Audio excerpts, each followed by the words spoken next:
Welcome everyone, Illustrator আরেকটি ক্লাসে আপনাদের সবাইকে স্বাগতম। আজকে ক্লাসে আমরা বেসিক লোগো ডিজাইন সম্পর্কে জানবো। এটি আমাদের লোগো ডিজাইনের ফার্স্ট ক্লাস। তো আমরা প্রথমে ইলাস্ট্রেটরে চলে যাই। তো আমি এখানে আপনার জন্য একটি চার্ট রেখেছি। এখান থেকে আমরা দেখতে পারবো যে বিভিন্ন ধরনের লোগো, আমরা লোগো ডিজাইন করার আগে জানতে হবে যে লোগো কীরকম হয়ে থাকে বা কী কী ধরনের লোগো সাধারণত ব্যবহার করা হয়। তো আমরা যদি প্রথমে দেখি, প্রথমে সাধারণত 8 ধরনের লোগো বর্তমানে ব্যবহৃত হয়। এই চার্টটা আপনারা অনলাইনে পেয়ে যাবেন। তো প্রথমে আছে এমব্লম লোগোস। এগুলো সাধারণত আমরা এমব্লম দেখে থাকি যে আমাদের যদি আপনারা কেউ পোস্ট কার্ড ইউজ করেন সেখানে এমব্লপ ইউজ হয় বা বিভিন্ন জায়গায় এমব্লপ ইউজ হয়, সেরকম একটি সিল টাইপের লোগোগুলো ইউজ হয়ে থাকে। আমি এর মধ্যে কোম্পানির যাবতীয় ডিজাইনগুলো করে থাকি। তারপরে যে রয়েছে আমাদের অ্যাবস্ট্রাক্ট মার্ক। অ্যাবস্ট্রাক্ট মার্কের লোগোগুলো সাধারণত একটি অ্যাবস্ট্রাক্ট শেপ ইউজ করে, যা তারা তাদের ভ্যালিউ বা কোম্পানির ভ্যালিউ প্রকাশ করে।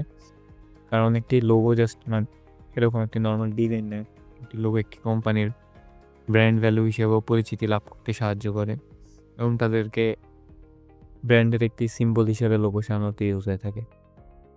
অ্যাবস্ট্রাক্ট মার্কারগুলো আমরা যেমন অ্যাডিডাস, নাইকি, পেপসি, এদের লোগোগুলো অনেক কমন।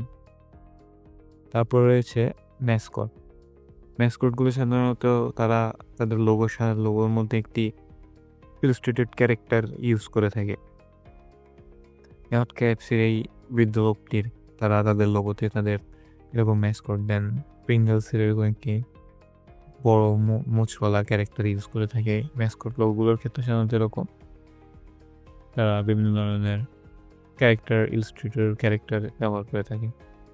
তারপরে হচ্ছে ওয়ার্ডমার্ক লোগো টাইপ। ওয়ার্ডমার্ক হচ্ছে একটি কোম্পানির পুরো নাম নিয়ে যে ডিজাইন লোগোগুলো ডিজাইন করা হয়, যেমন গুগল তাদের পুরো নাম নিয়ে ডিজাইন করেছে লোগোগুলোর উপরে। দেন কোকাকোলা, উবার, এরকম কোম্পানি, যেসব কোম্পানি তাদের নামের উপরেই নামের লেটারগুলো দিয়েই তারা ডিজাইন করে, তারা ওয়ার্ডমার্ক লোগো টাইপগুলো এরকম হয়ে থাকে। তারপর রয়েছে একটি পিক্টোরিয়াল মার্ক। পিক্টোরিয়াল মার্ক একটা অ্যাবস্ট্রাক্ট গুলোর ক্ষেত্রে বিভিন্ন ধরনের অ্যাবস্ট্রাক্ট শেপ ইউজ করা হয়, আর পিক্টোরিয়ালগুলোর ক্ষেত্রে রিয়েল ইউজ হয়েছে যে আমরা যেসব শেপ দেখে থাকি সেরকম শেপগুলো ইউজ করা সাধারণত।